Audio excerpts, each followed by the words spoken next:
Welcome to Keeping It Real, the largest podcast made by real estate agents and for real estate agents. My name is DJ Paris. I'm your guide and host through the show. Today is our monthly series called the Monday Market Minute with Carrie McCormick from the Carrie McCormick Real Estate Group with At Properties here in Chicago. Now, Carrie is not only a top 1% producer in Chicago, she's a top 0.001% producer.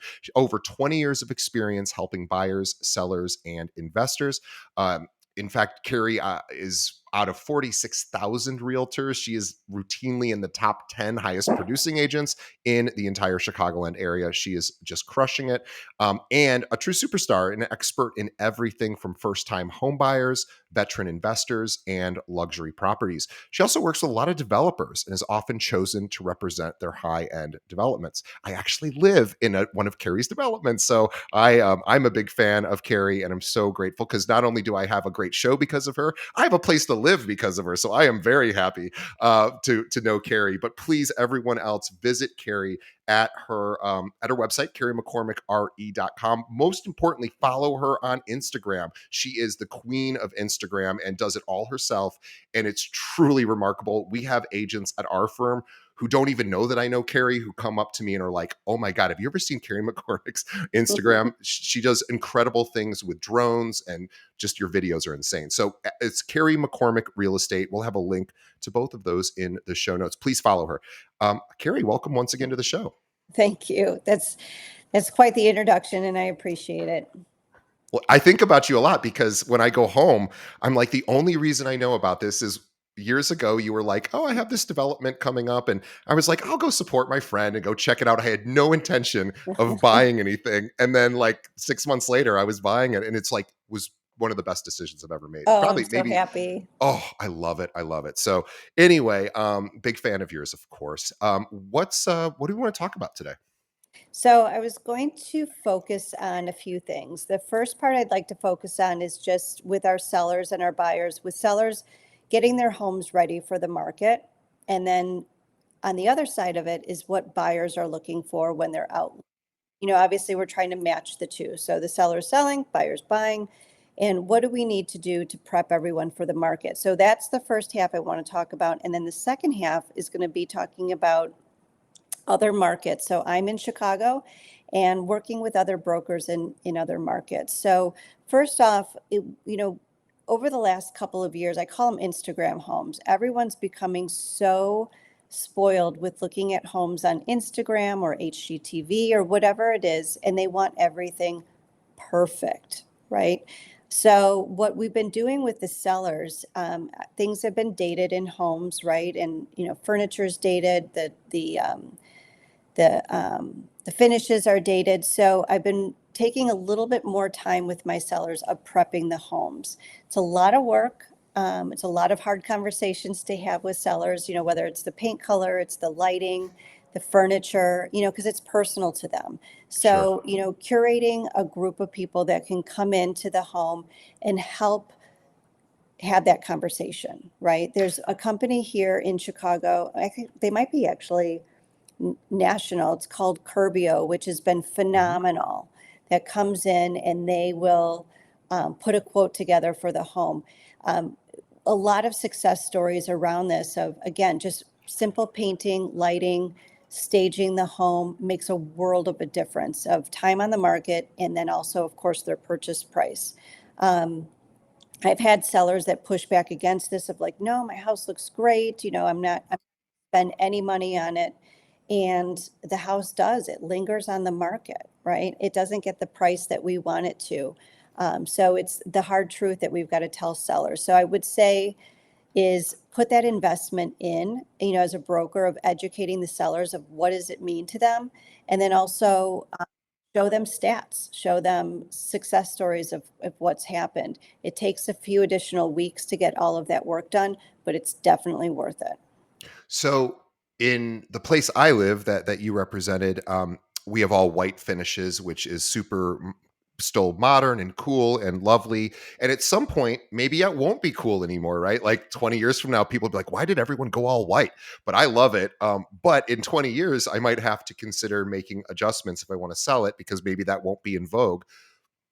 Do you ever have situations where like we think about the granite countertops of the past, Hmm. which could be some funky colors, and sometimes maybe it was cool at the time, 2005, but Right. today kind of doesn't look right. Are you ever telling the sellers, hey, we got to swap that out? Yes. Yeah. And, a part of my job is having this great network of people. So I can call the stone person, I can call the cabinet person, I can call, the carpet person, whatever it is. So having an army of people ready for a phone call. But that's what I was mentioning, this company, Curbio, because they do everything, right? So, create your network of people that are able to come into the house to do some of the work that needs to be done, or also have alternatives, because ripping out countertops is a big deal and it's expensive. So there's a color called uba tuba. For those that are around my age, probably remember that granite that was such a popular granite. um, it's green and it's actually Yep. kind of pretty, but even if you painted the cabinets, you paint them a white or an off-white or something, it makes that uba tuba not look so bad anymore. So again, having examples to show people, having case studies to show people. Again, I say to, my sellers that are pushing back against it, I'm like, let's just get a quote. Let's just let me do the That's a great legwork. that's a great way to Let do me it. bring some people in. Let's see how much it is. And again, once you start bringing these other trades in, they they're trying to sell their service too. So it becomes a dialogue that we have. And at the end, it's usually, all right, Carrie, you're right. Let's do it. Let's get everyone going. And we end up doing it. Um, Again, from my side, I look at it, I invest 2 weeks in getting all these trades in there and getting all these quotes done. But really, once the work is done, the house doesn't sit on the market, right? So Right. you're going to have to sit on it one way or the other, whether it's at the beginning or it's at the, when the house is on the market. So it's better to get a better price. Your client in the long run is very happy because you got their home sold quickly and at a high price. So again, it's investing all that in upfront.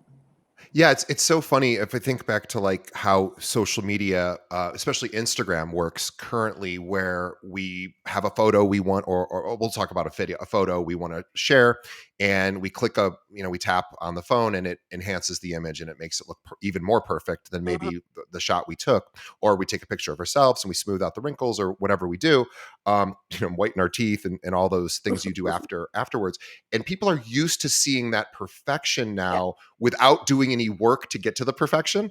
So I think I'm wondering if most buyers, when they walk into a place, if they do see a countertop that maybe is not as in vogue today, yes, could you swap it out? Of course. And you could build that into the contract. But Mhm. I think people aren't as easily understanding that it's just a matter of swapping it out, whether you're on the buy side or the sell side. But it is, I think people just kind of want perfection as They do. close to, yeah. And so I'm sure you do have to have a lot of hard conversations like, hey, Yes. this really isn't the style anymore. And people are going to come in here. And even though we know that we could swap it out or they could swap it out, we don't want them to have to think about that extra step. Right. Right. Or, again, renderings is a great idea too, of providing, everyone's so visual. And, you talked about just immediate gratification. No one has time, no one has vision. So, again, part of our job is to create that. But we have to be careful of not to push it on the seller, because I always say sellers, they don't want to do anything, right? Right. They want us to do all the legwork. So if you're going to propose these ideas, be ready to do the work, not physically, but get everybody in line and do it and perform on it. So again, don't go in there saying, Mr. and Mrs. Seller, this is what you have to do. You go find your own Right. people and let me know. Again, it's our job to curate everything and make a seamless experience for them. So it'll make your job easy in the long run. And you're probably then managing contractors and services like Curbio, and you're probably employing Curbio to do that Mhm. management of the, so you don't have to worry, gosh, they didn't show up today and now my seller's pissed because they were supposed to swap out the cabinets today and nobody showed up. Right. Yeah. Or just So find a good general contractor that you trust and that you know. And that's, I've been doing this for quite some time. So, I feel like I've got some incredible resources, but I'm always looking for new ones and just, different things to offer my clients. And as I mentioned, our sellers are busy, so they want you to do the work. Yeah. Do you ever have issues with the seller saying, well, how much more will this make me? Mhm. Or how much more will this sell for? Do you have data to back that up? Or how are you having those Yeah, conversations? and actually, that's a really great point, and I think that's very important is to have the data, right? And that's why I say like case studies. You could actually, as a broker, go in the market and just say, okay, here's two homes that are similar to yours. This one has white cabinets painted white. I'm just making up a story, right? And this one's priced at 2 million.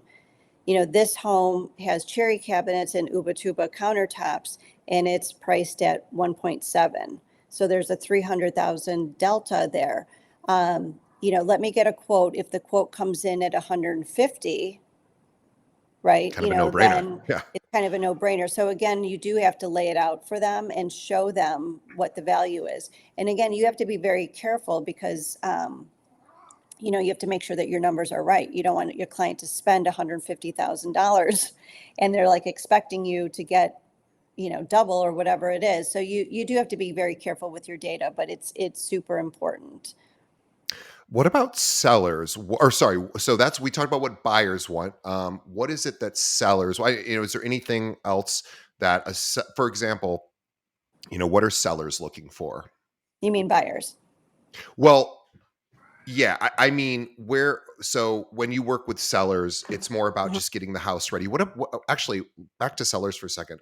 What about the exterior? Assuming it's a single family home, what are you doing? Is that first impression as they pull up? How critical is that? It still is. It always has been, and it still is. So, landscaping is super important because even before someone makes an appointment, they may drive by the home, right? Or photography of the home.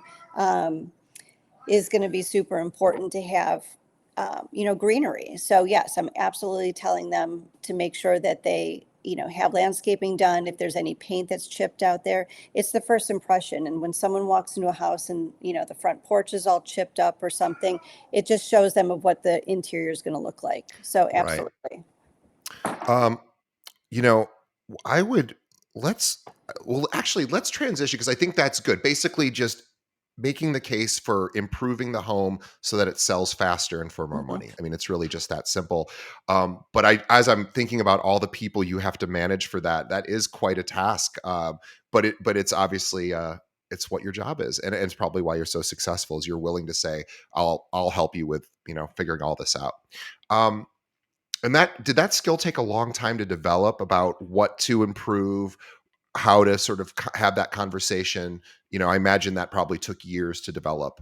It does. And I think just like in anything that we do, having the right dialogue with the sellers, and every personality is very different, right? So, one dialogue I have with one seller is not going to be the same as it is with another. So you really got to read the room, and find out, like, oh, my my grandfather built this house or whatever, so I have to be careful of saying, well, you need the whole thing, right? So, um, I think just understanding people and having the right dialogue with the right people is important. And going back though to the exterior, one thing I also wanted to mention, I'm in Chicago, so it's the weather's not always great here. And, for those who are in communities that don't have leaves on the trees right now, there's, using like virtual staging to enhance whether some greenery or I never want to falsify anything, so if there's grass, great, we can make it greener. But if there's not grass, we don't want to add grass. But anyways, using some additional tools like that is a great way, at least online, to make the home look a little bit better. Virtual staging's gotten a lot cheaper too because Mhm. of AI. And so for anyone who hasn't explored it in the last year, you'll find the pricing is way different than it used to be. And the technology is much better. No more are we seeing those completely crazy skies that were like I'm trying to think of, they were so vibrant that Yes, they were almost distracting from the actual home yes. itself. They still And use sometimes those though. Yeah, well, it can be done at just, but again, it's just the technology is getting better to look a Yeah. little bit more reasonable and realistic. Um, Now, one thing that you're doing that I think is, I've never heard anyone, it's not that I've never heard anyone doing this. I haven't heard anyone doing this in a long time. And I think it's so cool that you're doing this, is you're realizing that the pandemic really shifted how we work. And people are now able to sort of work. Most of us can, I mean, unless we're real estate agents, we can kind of work wherever. And so the idea is that people are moving, Mhm. to different areas. And so Carrie, of course, has people coming and going, and she needs to make great relationships with agents in other markets so that they can pass, business back and forth. And she knows that if she's going to pass somebody, for example, if a $2 million client, Carrie, of course, wants to make sure that her support system, her other agents in Mhm. other markets, of course, are going to do a good job. So you're actually going out and visiting these agents. So tell Yes. us a little bit about that. Yeah. So, I mean, you're right. I mean, during the pandemic, everyone was moving around, and I was a little bit late to the game because I was so focused on our market here, which was great. But as my clients are moving all over and, they're asking for referrals, and I am referring them out, but I'm like, I've never met that agent. Like I've talked to them on the phone or, we've done a Zoom or something, but I've really never sat down and met with them.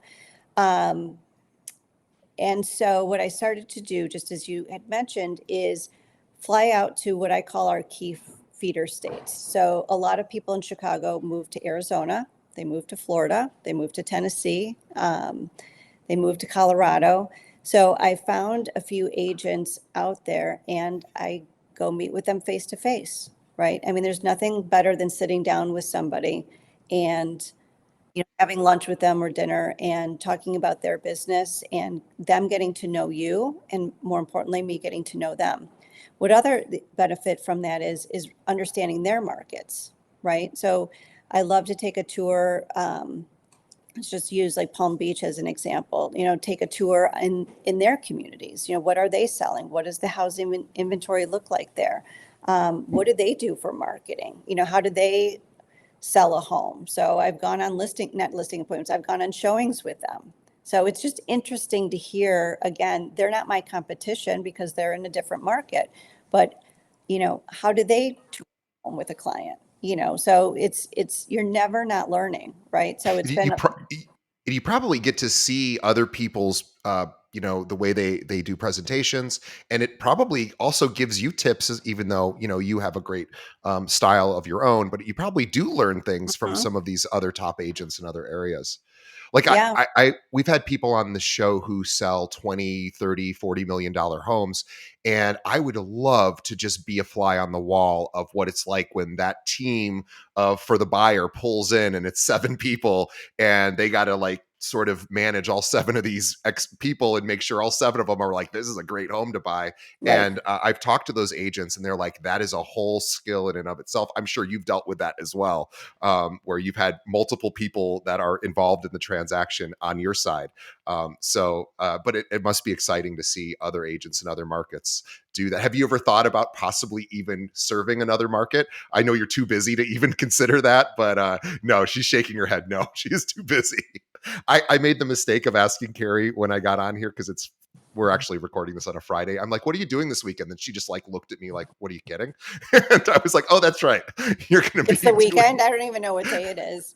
Um, No, but it's been so great to again meet these brokers in other markets, and for those who don't want to travel outside of the market or don't have time to travel outside of the market, again, even picking up the phone and having a Zoom or a call with them, a Zoom with them, you're investing in your business by having this incredible network.